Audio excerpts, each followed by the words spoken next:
بسم اللہ الرحمن الرحیم۔ معزز خواتین حضرات، السلام علیکم ورحمۃ اللہ وبرکاتہ۔ ہمارے ہاں ایک لفظ استعمال ہوتا ہے نحوست، اور یہ بڑا وسیع لفظ ہے، اس میں بہت ساری چیزیں آ جاتی ہیں۔ سوال یہ ہے کہ کیا غلام سے برا سلوک نحوست کا باعث ہے؟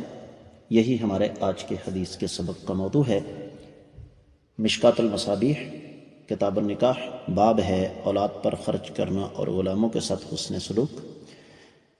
3365ویں حدیث کتاب میں اور 18ویں ہے باب میں۔ الفاظ سماعت فرمائیے گا۔ وعن رافع بن مکیث ان نبی صلی اللہ علیہ وسلم قال حسن الملکۃ یمن وسوء الخلق شؤم، رواہ ابو داود۔ ولم ارى في غير المصابيح ما زاد عليه فيه من قوله والصدقة تمنع ميتة السوء والبر زيادة في العمر۔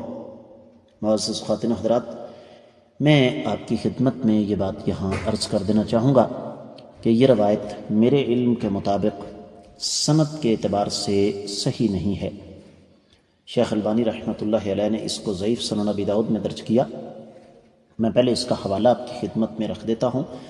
سنن ابی داؤد ابواب النوم 134واں باب ہے، غلام اور لونڈی کے حقوق، 5162ویں حدیث ہے، اور اس میں عثمان جہنی اور بعد بنی رافع دونوں ہی مجہول ہیں۔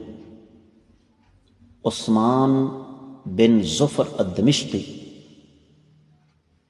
حافظ ابن حجر رحمہ اللہ نے اس کو تہذیب التہذیب میں ذکر فرمایا اور فرمایا کہ یہ راوی مجہول ہے، اور یہی وجہ ہے کہ اگرچہ یہ روایت مسند احمد میں 16079 ہے، مصنف عبدالرزاق میں 20118 ہے، اور پھر اسی طریقے سے مسند احمد بن حنبل میں 16123 ہے، تاریخ دمشق میں 16ویں جلد کے 445ویں صفحے پر یہ موجود ہے، اور بھی بہت ساری کتابوں کے اندر یہ روایت ہے، لیکن یہ روایت سندن درست نہیں ہے۔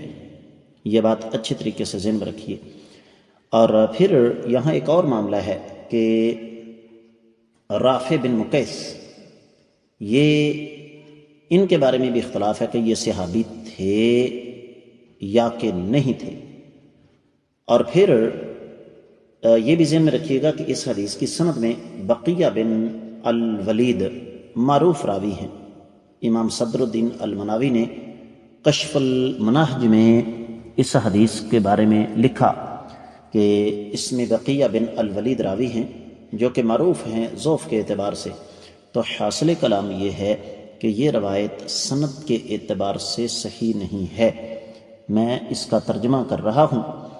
رافع بن مکیث سے روایت ہے کہ آقا علیہ السلام نے فرمایا، غلاموں سے اچھا سلوک کرنے والا برکت کا حقدار ہے، جبکہ ان سے برا سلوک نحوست ہے۔